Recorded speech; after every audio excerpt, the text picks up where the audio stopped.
So before I actually met you, I had no idea what cerebral palsy was. Ah, But when I met you for the first time, you kind of gave me the laydown of, okay, this is what it is and this is how it affects me. yes. And I did my research, and we've built a relationship now closing into 2 years. But Hard to believe.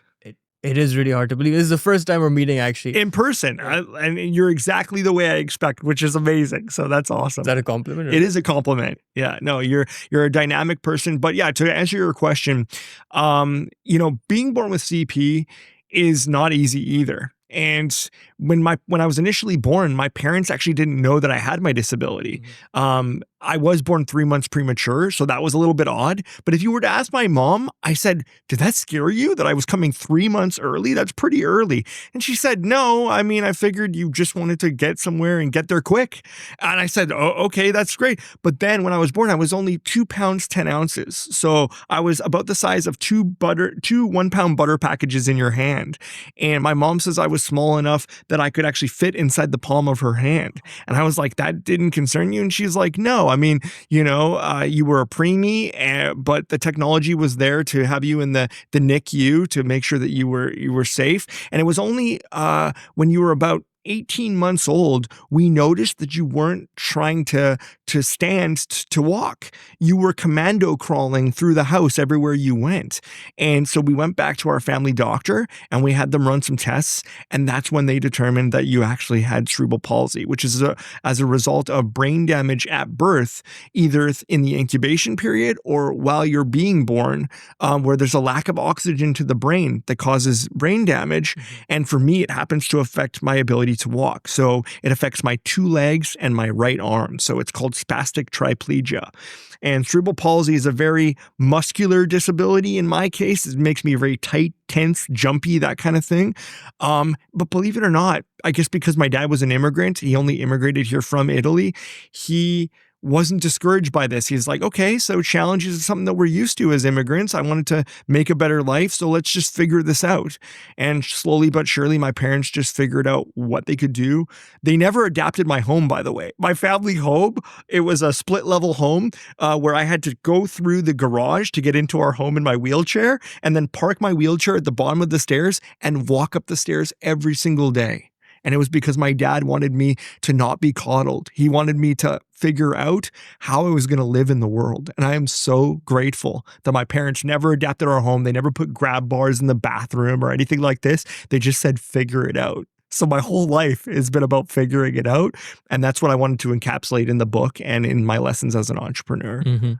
I love that. And I had no idea. I mean, I feel like as a parent, you want the best for your child, but in that moment, you probably didn't see it as something that was good for you. You probably hated them at the time. But now in retrospect, it's the reason why you are the way you are. Yeah, I think it's because my parents never had a defeatist attitude. They said you never get anything by getting handouts in life. You have to earn everything you do. So I grew up in a very meritocracy-driven family, and it was because my dad and his brothers and sisters are very entrepreneurial. Typical Italians, plumbers, electricians, construction workers, but really salt of the earth, believing in grit kind of people. But I never thought that entrepreneurship was a road for me. I never even really would consider it. In fact, my start of my career was in the video game industry, right? And I talk about that in the book. But it's through a turn of events, through the recession in 2008 to 2010, I lost my job. And that was a real wake-up call for me. Because of my disability, I'd been doing a lot to, promote charitable organizations and be on stage and these kinds of things. But I thought it was just something kitschy, something fun to do. I never thought I could turn that into a career. And it was really thanks to my girlfriend at the time, my now wife, of so many years. I've been with Karen for 18 years, believe it or not, even though I'm a fresh-faced looking I'm 18 guy. years old. There you go. Yeah, exactly. It's incredible how supportive she was. She said to me, "You weren't ever meant to just be in the game industry behind a computer screen. You were meant to transform and change people's lives. And I really think you can do that." And with her belief in me, I said, "But babe, I don't know anything about starting a business." And she said, "Yes, but you can figure it out." And that's all I needed to hear. It was just the starting point, and that she believed in me, and the rest is history. On the note of self-belief, the first chapter, Yes. there's no such thing as a free lunch. Yeah. I want to hear that story. Okay, sure. So it's a really interesting story from the perspective of I always had a love for technology and computers and things like this. I had an opportunity when I was in high school to be part of an internship or a co-op program, and I had a manager who I really thought I did really well. And so I had a 3-month probationary period while I was a high school student where for 3 months of the school year, instead of having homework every night, they said you can actually work with your hands and actually get involved in an industry that you'd enjoy. So self-proclaimed nerd here, was really good at computers. Even back then, I knew how to build a computer from scratch. And so I did really well in that internship. And so I looked at that manager and said, do you think that after my internship, I could actually start with your team full-time as a full-time employee? I'll never forget the look on his face. He looked kind of puzzled and concerned. And he said, actually, Marco, could I take you out to lunch first? So never being a guy to say no to free lunch, I said, absolutely sure. And so we went out to the lunch. And when we got to the restaurant, he went on to explain to me that as much as he wanted me to join the team in a full-time capacity, he had some concerns because if I were to lift heavy boxes or restock shelves like all the other normal employees, if I were to drop one of those boxes on myself and hurt myself, he couldn't live with himself.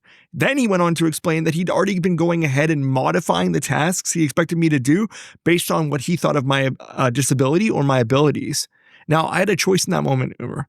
I could have chosen to be defeated, be offended, stormed out of there and said, what, are you kidding me? But I've always been a guy of compromise, compassion, and understanding. And so I thought of this as a real fork in the road. I said, you know what? I'm going to take the higher road here. And I said, look, I totally understand where you're coming from, but how about we make a compromise? How about you give me additional 2-week probationary period, but this time you don't modify anything you expect me to do. And if I'm able to do the job in the way in which you expect, then I can keep the job. But if I'm not able to do the job in the way you expect, then you can ask me to find employment somewhere else. So he loved the compromise. And so the very next day I started the job. But as I say in the book, the universe works in mysterious ways. And this is where I'd be presented with my very first challenge. Kind of. See, a customer came in asking for a video card, and as video cards happened to be on the very top shelf, well, that was a bit of a challenge because, as you can see in my chair, I'm a little vertically challenged. But I wasn't deterred. I decided, why don't I get to know this customer in a more meaningful way? So I asked him what his name was. He told me it was Tim. I asked him what he did for work. He explained. I asked him what he was looking for in a video card. And as we were getting to know each other, we started to make our way over to those dreaded shelves. And as we were walking our way over there, I sort of sized him up and I realized, hey, wait a minute, Tim's about 6 foot something. I think I have an idea. So I had seen some infomercials on neuro-linguistic programming and body language, late night watching as a high school student. So I just started to repeat his name over and over. Yes, Tim, I think that's a great idea, Tim. What about something like this? And we were really connecting and I was using a lot of body language. And so I said, you know what, Tim, I think I know exactly the card that's there for you. And without even thinking, because we'd connected in a meaningful way, he said, yeah, that's the card right there. And with his long wingspan, he reaches up over top of me, grabs the card I was thinking, hands it to me without even thinking, and now I was able to make the sale. Now, the cool thing about this isn't just that I used his height to my advantage, it's that manager had been watching the entire interaction the entire time, and when I turned around, I saw his jaw had nearly hit the floor. And it was then I realized I totally shattered his perception of what people with disabilities are capable of doing. And if he would just give me the runway to believe in myself, to know that I might not do things the same way that he does, but I can do them differently, that it may actually unlock more potential, then the sky is the limit. And I'm happy to say I went on to continue to work with that computer company for an additional 3 years, blowing the minds of myself and my colleagues in the way in which I was able to adapt to the environment around me. And I think that that's really the core theme, is adaptation through perceived struggle or turmoil. You're going to get situations in life that are going to be hard, but it's how you react to those situations that truly define you as a person. And I didn't even know it at the time. I was just trying to show that I could do what I've always been doing, but I'd never done that in a work environment before. And so that's why there's no such thing as a free lunch, because for me, it wasn't just a free lunch. It was an opportunity of learning, not just for that manager, but for myself. And that was the start of the Q principle. It really was. Creatively utilizing your best energy. You got it. And when you told me about it initially, and this was a year and a half ago, 2 years ago. Yeah. I thought, how do I incorporate this into my own life? And you also talk about manifestation a lot. And Big I time. remember in our last conversation, or one of our last conversations, I was telling you that I made a list of all the things I wanted to achieve in 2024, inspired by you. I love it. And instead of just having them as goals, I also made clear roadmaps for every single one of them. And I creatively utilized my best energy. I love it. And out of that whole list, I was able to achieve about 80 to 90% of those things. And the 10, 20% I didn't achieve were things that were never meant for me in the first place. I love it. So I want you to share with our viewers and our listeners, readers, what does the Q principle entail? Yeah. Okay. So you mentioned it. It's an acronym, creatively utilize your best energy. But I want everyone who's listening to know that this is not intended to be snake oil. I'm not trying to claim that this is a brand new system that's going to change your life. It's just a way in which I've approached challenges or opportunities in my life that has helped me to uncover new sides of myself. And I wasn't even going to share it with anyone. I was just going to keep this as my own little mantra of doing things. But I kept getting people being like, how are you accomplishing the things you're accomplishing? How are you meeting the people you're meeting? And I would just be like, casually, oh, I don't know. I just creatively utilize my best energy. And they're like, can you teach me how to do that? And I said, gee, I never really thought of that before, but sure. So let's dive a little bit deeper. Creativity, being creative in situations that people would say don't necessarily require creativity. Well, that computer store, I had to be creative in looking around me, looking at the gentleman, saying, how am I going to solve this problem, right? Then I utilized his strengths or his abilities to my advantage in order to show up the best of my ability, right? Best. And then the energy component, well, this is a really interesting one because I'm sure you can tell I'm a very high energy guy, right? But it's about knowing how to channel that energy. Because if you come across too aggressive, especially in new social situations where someone's meeting you for the first time, it's a lot to rein in. And people don't know how to deal with that. They're like, you have too much energy. In fact, when I got laid off in the 2008-2010 recession, I tried to get back into the game industry for a couple of different game studios. And over again, I kept hearing from HR managers when I didn't get the job. I said, could you tell me what I could do to improve myself? And there was a pause on the end of the phone. And they said, I don't know how to tell you this, but we think you have too much energy. You think I have too much energy? Yeah, and we don't really know how to rein that in. We like people that we can mold, more sheep-like people, if you can imagine, that we could mold to what our studio is more like. Okay, I'll take that feedback and see what I can do with it. And then another game studio gave me the same feedback, Uber, like literally within about 3 weeks' time. And I said, there's got to be something to this energy thing. So I learned that as much as I thought I was being assertive in my energy, I was coming across very intense and aggressive. And maybe that was my nerves. Admittedly, I am not good when it comes to job interviews because I always felt I had to say the right things, not be the right things. As in, I got to say what they want me to say, not actually what authentically is me. When I redefined that and decided that authenticity was at the utmost core of any person and any social interaction, that's where it changed. It's not about being intense and high energy. It's about learning to rein in that wild stallion that is our energy and knowing when to use certain types of energy stores. Yeah. And that's the energy component of it. So all those quiet people out there that are reserved, that are, that keep to yourself, I am not saying that you can't be passive or that you can't be quiet. There is strength in being quiet, but it's knowing when to say certain things and how to have it show up. So that's really important. Yeah. So your entrepreneurial arc started from rejection. 100%.